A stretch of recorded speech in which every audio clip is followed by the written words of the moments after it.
Ya pemirsa, tentu saja banyak sekali laporan masyarakat yang menjadi dasar kenapa juru parkir liar di DKI Jakarta ini memang harus ditertibkan. Namun di sisi lain ada juga efek-efek sosial karena memang susahnya mencari pekerjaan menjadi salah satu hal yang mendorong warga di beberapa titik wilayah di Jakarta ini untuk akhirnya menjadi juru parkir liar dan juga menjadi pengaman bagi kendaraan yang terdapat atau terparkir di titik-titik seperti minimarket, toko, pasar, dan juga area-area publik lainnya. Nah, kita akan ulas bersama terkait dengan operasi yang memang dilakukan oleh Disub dan juga tim gabungan ini sejak 15 Mei 2024 kemarin.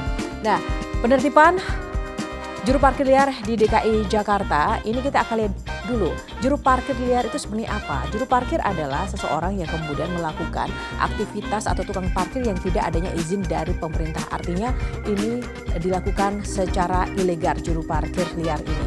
Dan kita akan lihat juga kapan pelaksanaan dari penertiban juru parkir liar di Jakarta ini kemudian dilakukan. Dan juru parkir liar ini penertibannya dimulai pada tanggal 15 Mei 2024 dan akan dilakukan selama sebulan penuh hingga nanti tanggal 15 Juni 2024. Dan ini meliputi 5 wilayah di DKI Jakarta. Dan target utama adalah dari data sementara ini ada 300 minimarket di DKI Jakarta yang nanti akan disisir atau ditertibkan juru parkir liarnya dan juga di beberapa lokasi rawan yang terdapat di 5 wilayah di DKI Jakarta tersebut. Dan untuk operasi kali ini selama 1 bulan ini, Disub dan juga tim gabungan menerjunkan 100 personel ke sejumlah wilayah di DKI Jakarta. Terdiri dari TNI, Polri, Satpol PP, Disub, unsur wali kota di 5 wilayah di Jakarta. Dan tentu saja ini bukan suatu pekerjaan mudah karena juru parkir liar ini sudah menjadi salah satu pekerjaan yang sehari-hari dilakukan oleh warga sampai dengan titik ini. Tapi ternyata memang laporan meresahkan dan premanisme dari juru parkir liar ini sudah tidak terbendung lagi. Akhirnya ditetapkan juga aturan yang berdasarkan dari peraturan daerah nomor 8 tahun 2007 tentang ketertiban umum. Karena dirasa juru parkir liar semakin kesini semakin meresahkan warga. Dan jika ada pelanggaran terkait dengan ketertiban umum ini akan ada pasal yang mengaturnya, pasal 61 yang terkait di sini sanksinya adalah kurungan badan 10 sampai dengan 60 hari maksimum atau denda 100.000 sampai dengan 20 juta rupiah. Nah pemirsa, sebenarnya kenapa juru parkir liar ini begitu marak menjadi salah satu pekerjaan favorit warga dan mungkin terbilang mudah untuk dilakukan bagi warga lokal di titik-titik tertentu. Karena kita akan lihat, mungkin kita bisa lihat simulasinya apa saja pemirsa. Anggap saja ada satu hari 8 jam kerja dari juru parkir liar dengan 1 jam itu nilainya 10.000 nilai parkirnya.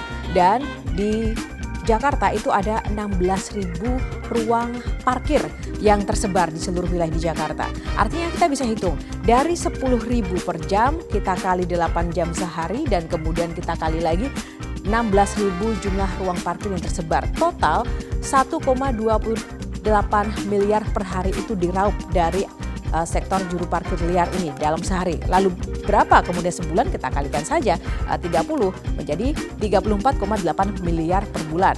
Lalu kemudian kita kalikan lagi kalau per tahun itu bisa saja dari sektor ini saja meraih raupan 460 miliar per tahun untuk parkir liar. Oleh karena itu kan juga selain ada laporan di masyarakat bahwa parkir liar ini dari sektor ini bisa kemudian harusnya dikelola dengan baik karena ini juga bisa mendatangkan pendapatan di wilayah daerah yang terkait begitu.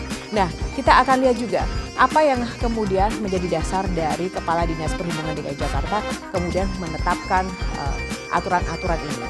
Di mana menurut Syafrin Liputo, Kepala Dinas Perhubungan DKI Jakarta, ini ada beberapa hal kendala yang dihadapi di lapangan. Dan ketika datang melakukan pengecekan, pasti petugas ataupun juru parkir liar tadi biasanya itu kabur. Nah begitu petugasnya pergi, selesai pembinaan mereka kemudian muncul dan kemudian melakukan pengaturan secara mandiri dan di sanalah sebenarnya timbul konflik antara juru parkir liar dan juga pengunjung bahkan juga pemilik dari minimarket, toko atau tempat-tempat yang menjadi titik-titik juru parkir liar itu. Nah kemudian Safri Liputo mengatakan, kami mengharapkan bisa diberikan akses kamera di lokasi parkir sehingga bisa melakukan pemantauan. Dan begitu mulai ada juru parkir liar, kita bisa terjunkan tim untuk melakukan penertiban. Dan kami harapkan ini bisa memberikan efek jera. Tentu saja apa yang menjadi langkah dari Dishub ini bisa menjadi salah satu langkah yang mungkin menjadi terobosan tertentu. Tapi banyak pihak yang kemudian menyampaikan apakah ini memang cukup efektif langkah-langkah ini, mengingat ini sudah menjamur seperti itu, dan bagaimana pemantauannya, dan juga apakah cukup ketika kemudian Dishub melibatkan TNI Polri dan benar-benar bisa diterjunkan, sementara ruang parkir liar dan juga potensi-potensi juru parkir liar di titik-titik di Jakarta ini sangat banyak sekali. Jelajahi cara baru mendapatkan informasi. Download Metro TV Extend sekarang.